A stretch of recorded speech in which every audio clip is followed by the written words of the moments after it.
Thank you, and good morning, everyone. I'm going to talk about the process which led to abolition and some of the consequences of abolition. But before I begin, I want to talk a little bit about paternalism.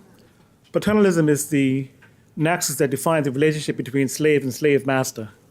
Paternalism is a system of oppression that led to serious consequences for the black population in Bermuda. By paternalism, I refer to a system of oppression in which there was a one-to-one relationship between the slave and slave master. Bermuda, unlike many other Caribbean territories, did not have a plantation system. So you did not have this system of large numbers working collectively together in opposition to the elites. You had a series of small interactions on the ships and in the home. So you had a one-on-one relationship. That led to what I call a collective weakness within the black community. A collective weakness vis-a-vis the white elite, the dominant group. You saw that reflected in the fact that for many of the planned slave escapes, there was always someone who informed the slave master of what was being planned. That's indicative of a collective weakness within the black community. So there was resistance, but there was weakness nevertheless. This collective weakness found its way into the system, and it permeated the system. By the time you get to abolition, you saw a very interesting system develop. You saw the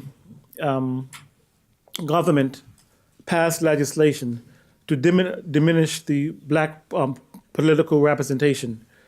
The voting qualification was increased from 40 pounds to 100 pounds to vote. And the qualification for those who wanted to run for office increased from having a property valued at 100 pounds to a value of 400 pounds. It's a very significant increase in the voting rights. That led to a diminution of power within the black community. That was reflective of the changes that took place. At the same time, you had a system whereby the white minority, non-white minority, as others have spoken to, attempted to diminish the black population. You saw letters to the editor saying to the black community, oh, you should leave, you can find a better opportunity in Africa or elsewhere, and they were encouraging people to leave the island. That was a symptom of the white elite attempting to diminish the black population. There was also an effort made in 1842 to pass a law entitled an act to encourage the white people to come to Bermuda from England. So the very clear manifestation of the racialized policies.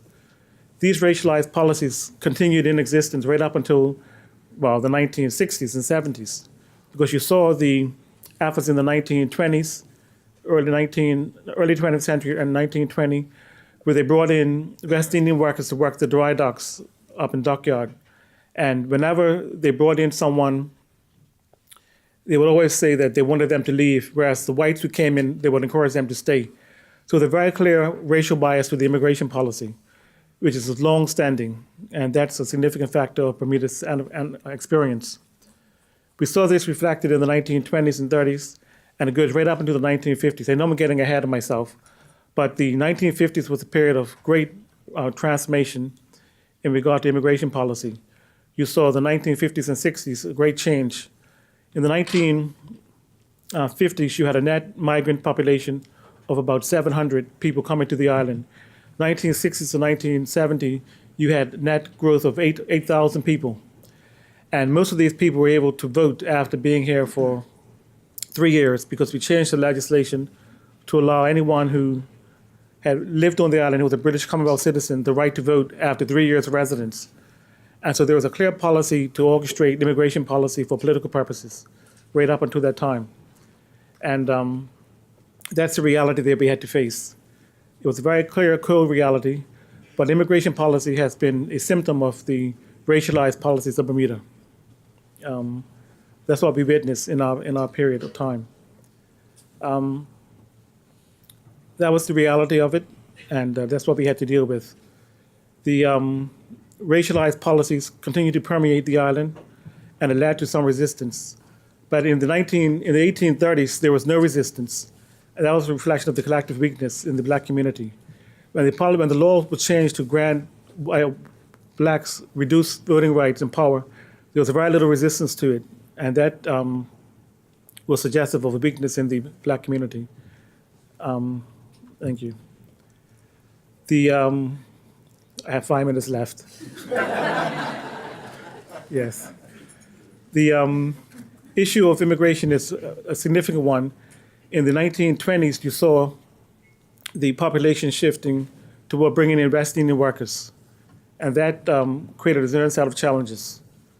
That led to attempts to marshal the black population into discontent within the black community. You saw attempts to divide the black population among the West Indian population. There were reports in the House of Assembly where they talked about the good workers being black Bermudian workers, the bad workers being the West Indian workers. So there was clear attempts to divide and conquer the population. That was an effort made that was almost successful because they helped to create divisions within the black population. The West Indian population were a population that was much more resistant to the status quo. They challenged the elites much more so, those who worked at the dry docks, and they were always those who were more actively involved in civil disobedience. That was in contrast to the more placid nature of the black Bermudian population. And so that led to a series of challenges.